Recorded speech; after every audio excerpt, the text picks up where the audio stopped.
This is Smart Poker Study episode 193, answering your questions about tilt control, acting too fast, and a weekly game plan for study and play. In last week's episode number 192, I played for you a chapter from my latest audiobook called Preflop Online Poker. The name of the chapter was Blind versus Blind Situations. It's poker study time, y'all! Thank you so much for tuning in and for turning it up so that your friends and your coworkers can hear the kinds of stuff that you're into. And you don't want them to miss out on my smooth and my occasional cracking voice. You know, sometimes when I get excited, my voice kind of cracks. But whatever. I do want to also thank Andrew Bannister for his brand spanking new support on Patreon. Thank you so much, Andrew. I really do appreciate it. Your support and the support of everyone else who continued their support through July really keeps me going. I truly do appreciate it. To start your own support of the show, go to patreon.com/smartpokerstudy. That's patreon.com/smartpokerstudy. There are different levels of support with different rewards attached to them. And just within about maybe a week to 10 days or so, I'm going to be coming out with the July rewards, the podcast and the training video. I've already decided that the podcast is going to be about understanding your table image and how you can use it to exploit your opponents. And the training video is going to show you how I do a focus session of 2 tables where I intently focus on one strategy that I'm working on. And the strategy I'm going to show you is having a valid reason for every single call I make, pre-flop or post-flop. Once you begin your support on Patreon, you're going to get that current month's reward, plus access to the archive of patron-only content. So please visit patreon.com/smartpokerstudy to start your support. It is Q&A time. We have 3 of them today from Robert, Jason, and Richard. So please visit the show notes page for everything I discussed today, along with screenshots and links at www.smartpokerstudy.com/pod193. It be that time, mateys. Gambate! This is damn exciting stuff. The first question today comes to us from Richard, and it's about tilt control. He sent an email to me in response to an email that I send out to everybody asking them what one area they need to work on. And here was his response. He said, to stop going on tilt. For example, in an online sit and go, I was all in with ace-king offsuit. My opponent was also all in with ace-king offsuit. Villain made a royal! Well, thank you very much for that, Richard, and I understand your pain right there. I've had an issue with tilt all through my poker career, so I'm always dealing with tilt. I consider my tilt problems as an ever-going work in progress. I don't think I'm ever going to be master Zen poker dude. Never. I'm always going to have tilt, anger issues, revenge tilt, entitlement tilt, that kind of stuff. So I do have some recommends for you, though, some of the things that I do to work on my own mental game issues. So first, I recommend that you check out some podcasts and read some books. The first podcast is called the Poker on the Mind podcast, and it's hosted by Dr. Trisha Cardner, as well as an MTT pro and coach. His name is Gareth James. And in every episode, they answer one MTT question and one poker mindset question. And when they answer it, they go back and forth, bounce answers back and forth, because Dr. Trisha Cardner has plenty of MTT experience, and she does all the mindset stuff. Gareth James has plenty of MTT experience as well, but then also coaching his students and dealing with his own mindset issues. He has plenty of insights into that as well. So I highly recommend the Poker on the Mind. And speaking of Dr. Trisha Cardner, I recommend that you pick up her book called Peak Poker Performance. You can get it on Amazon, and I have a link in the show notes page. It's basically about how you can work to achieve peak poker performance in every single session that you play. I highly recommend it. She talks about some really good stuff in there. And the next thing I recommend, it's called the Mental Game Podcast, and it's by Jared Tendler. Now, he hasn't put out any new episodes in a really long time, but the archive of episodes, I think there's like 70 of them. He interviews a ton of poker pros there. He gives his insights into the mental game. They give their insights as well. And there's a ton you can learn from that podcast. And speaking once again of Jared Tendler, he has his book called The Mental Game of Poker, Volumes 1 and Volume 2. I'll be honest, I haven't read Volume 2, but I read Volume 1. I've done podcasts on it. I think it's a phenomenal book, and you have to check it out as well. So right there between those two books and those two podcasts, you have tons of information to help you start, getting in control of that tilt.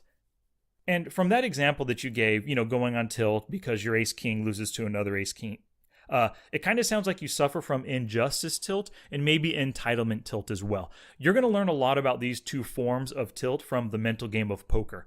In that book, Tendler gives so many logic statements that help to inject logic during a tilty experience. And those logic statements help you to keep your cool, Here's one that I created and I've been using lately. Don't have any expectations. Accept what happens, tag the hand for later review, and move on. As an online player, you want to tag them so that you can review them for later. But what happens when you tag them, or if you're a live player, write the notes or write down some notes about the hand. But when you tag it for later review or write down the hand real quick, that is one way to try to put the hand out of your mind. You tagged it, you're going to review it later. There's no point in looking at it, reviewing it, thinking about what happened, why you lost, how much money you lost. Put all that behind you, just try to move on to that next hand. That's what tagging for later review kind of helps me to see there. And also a good general rule, when you tag hands that kind of set you on tilt, you do that in order to review them, in order to spot some patterns there. Maybe it's every time you lose after you 3-bet for value pre-flop, that's when you go on tilt. Or maybe it's when your bluffs fail, you go on tilt. Or maybe it's when you get it in and lose with the best hand. Once you find a pattern of what sets you on tilt, you can start to develop a plan for how to deal with it when you know it's going to happen again, right? It's going to happen in your next session or 2 sessions down the line. No matter what, all these kinds of things, they happen all the time with variance. So you might as well figure out what sets you on tilt and then create plans. You can use those 2 books and the podcast, of course, but create plans in order to get beyond the tilt. And with that ace-king versus ace-king hand, and they made a royal, you just want to look on the bright side. At least you made a straight, right? No, I'm just kidding. The real bright side is that you got it in with a 50-50 shot, and he just ended up sucking out on you. Try to remember this when you get it in preflop with a hand like pocket aces versus pocket tens, and you end up losing, or when you flop your straight and they river a flush. You got it in with the best hand. Variance just wasn't on your side in this hand. Let's think about the opposite side of the coin, right? Do you react the opposite way when you suck out on somebody? Do you suddenly have an equal wave of euphoria when you crack somebody's pocket aces with 6-5 suited? Probably not, right? So try not to allow yourself to feel that anger when it happens to you. All right, thanks again for that question, Richard. So, question 2 today comes to us from Robert, and it's about acting too fast. And, well, his email was exactly that. He says, I react too fast without thinking the situation 100% through. All right, thank you, Robert. And I'm pretty sure most of the audience has this issue, if not every single time they play, quite often. You see a top pair, so you just bet, or you see a second pair against a lag, so you just call every street like that. So, to get over this issue of acting too quickly, I do recommend a few things here. I'll list them out. There's 6 things I recommend. Number 1, figure out if you have any mental leaks that lead to acting too fast. Maybe you look down at pocket aces and all you can think about is the money that you're about to make. So you make bets and raises, or you just make calls without considering why your opponent is doing what they're doing. Maybe every time you're dealt ace-king, you just auto get it in with re-raises. Or maybe you can never fold a top pair hand on the flop. And a lot of people have this next issue. Maybe you can never fold open-ended straight draws or nut flush draws. So once you figure out any mental game issues surrounding this leak of not thinking through the hand, put a focus on getting beyond them in your next sessions. And then, of course, evaluate your progress in this. Number 2 is to focus on having a reason for every button click. So for bets and raises pre-flop, you need to be making them for value, as a bluff, or for isolating an opponent. For bets and raises post-flop, it's for value and you can list the hands your opponent can give you value with, or maybe it's a bluff and you think your opponent can fold better hands like those ace highs or the weak top pair hands or second pair type hands. What you want to do is verbally list the hands you're getting value from or the hands that you're getting to fold. If you think about betting for value but you can't figure out any hands that can give you value, probably not a good idea to bet for value. The third thing I recommend is just to play 1 or 2 tables when you're online with that focus of having a reason for every button click. More tables means you have less time to think about your actions. So cut the number that you play so that you can act with more focus and with more intent. The fourth thing I recommend, utilize a tick sheet for bets and raises as you play. So if you're betting for value, put a tick mark under the word value. If you're bluffing, put a tick mark under the word bluffing. And if you're ISO raising preflop, put a tick mark under the word ISO. This is going to help you, at a minimum, just having a reason for every button click you make. The fifth thing I recommend is to start doing hand reading exercises off the felt. These get you thinking more about your opponent's ranges and their actions, and doing more of this off the felt will translate into you doing it more on the felt. And if you want to see how I do my own hand reading, you can check out my 66 days of hand reading videos, and I have a link to them in the show notes. And the sixth and final thing I recommend is to start recording game tape of your sessions and reviewing them the next day. When you catch yourself making non-thinking, too quick decisions, you want to pause the video and figure out why that happened. Are you distracted? Are you too focused on your hand and the board? Or just maybe you're committing too early with specific hands like those pocket aces? I don't care what he does, I'm getting this in. Today's podcast is brought to you by Audible. Get a free audiobook download and a free 30-day trial at audibletrial.com/smartpokerstudy. They have over 180,000 titles to choose from for your iPhone, Android, Kindle, or MP3 player. And of course, my newest book, Preflop Online Poker, is available there. So here's what I recommend. I went to audible.com to check out the prices of my books. Preflop Online Poker is $19.95. How to Study Poker Volume 1 is $14.95. So here's what you do. Start your free trial. Get Preflop Online Poker for your free book, and then buy How to Study Poker as your first book. So it's only $14.95. But what you're going to do is study How to Study Poker Volume 1 first, and then you're going to study Preflop Online Poker. That's going to allow you to get the most out of my latest book.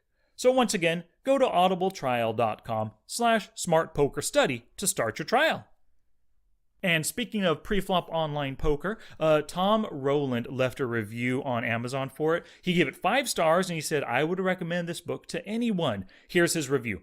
I would recommend this book to anyone I do not think I'll have to play against in the future.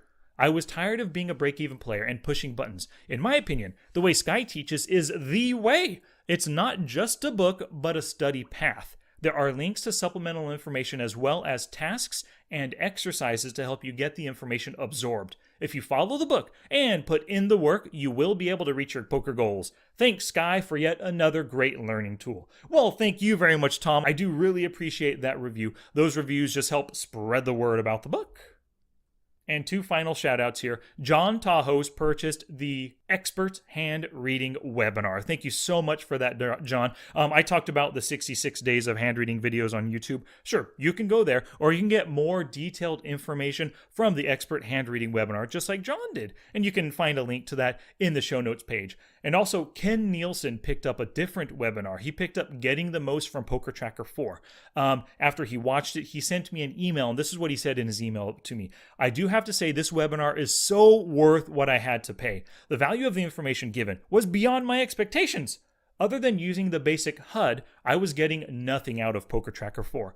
In just a week, the amount of information I am getting out of PT4 now has increased tenfold, and that's not an overstatement. Thank you, Sky. Well, thank you very much for those kind words, Ken. I do appreciate it. So, both of those webinars, Expert Hand Reading and Poker Tracker 4, I have links to those in the show notes for today. And once again, thank you, John and Ken. Alrighty, back to class, poker people. Question 3 today comes to us from Jason, and it's about having a weekly game plan for study and play. Here's his question. I've got a lot of time for poker study and play, but I'm very disorganized and distracted. I'm having a hard time creating a good routine. I waste a lot of time. Do you have any recommendations on a basic routine that I can do every day for beginner learning? All right, thank you so much for that question, Jason. So, here's a weekly game plan for daily study and play. I call it my 1, 2, 3, 4, 5 plan. Here's number 1. Choose one topic or skill to base all of your play and study around this week. It can be general, like 3-betting pre-flop, but it's better to get granular and choose 3-betting with suited connectors, or 3-betting from the small blind, or 3-betting against loose aggressive players. Now that you've chosen your topic, go to number 2. utilize Google and find 2 articles to study and take notes from. So just simply do a Google search, then go through the results and skim the resulting articles. Look for reputable sites like Redchip or Upswing or other ones that you trust. Copy and paste the URLs into a Word document so that you can study them later. And then here's step 3. Utilize your YouTube search and find 3 videos relating to the topic that you've chosen. Once again, find good videos from reputable video makers. Copy and paste the URL so you can study them later as well. Now here's step 4. Select at least 4 statistics to track over the coming week. For a theme of 3-betting, you might want to record your 3-bet as a total and by position, your win rate when 3-betting, and your C-bet percentage when 3-betting. Maybe also record your fold to 4-bet stat and anything else you can think that will help you gauge your progress. Record these stats for the 10,000 or greater hands that you played prior to this week, then record them again at the end of your week. And step 5, commit to 1 hour of study 5 days per week and 1 hour of play 5 days per week. Each day you're going to go in this order. Start with a warm-up or a study session prior to your play session. Your warm-up should include reviewing any notes that you've taken on the topic at hand. Also, do a full hand reading practice on one hand related to your topic of study. If you do a full study session instead of just doing this quick warm-up, read one of the articles or watch one of the videos and take good notes on it. Then review your database in relation to the topic at hand that they discuss in the article or the video. So if the video discusses very basic 3-betting from the small blind against loose aggressive opponents, you're going to go through your database, filter for 3-bets that you made in the small blind, find the ones that you made them against loose aggressive opponents, and then study those hands. And then play your poker session with focusing on 1 to 2 tables for the first 30 minutes. Force yourself to use the strategies that you're studying and to find opportunities to use them. Tag any related hands to study in your sessions. And also, throughout the week, record at least 1 game tape at some point, to review in one of your study sessions. And good luck putting all of this into place. Challenge! Here's my challenge to you for this episode. My guess is that everyone listening to this episode suffers from at least one of the questions I answered today. Here's the deal. Pick the one that's most relevant to you and implement what I recommended. Let me know how it goes. You can send an email to sky@smartpokerstudy.com. I guarantee that I will respond, and I just may share your story with the audience. Now it's your turn to take action and scrappy-dappy do something positive for your poker game. Oh, that's it now. Get out there and be somebody. Go write a book. This episode isn't complete until you head to the show notes page at www.smartpokerstudy.com/pod193. You can go there for screenshots and links to everything discussed today and to discover ways in which you can support the podcast and keep me keeping on.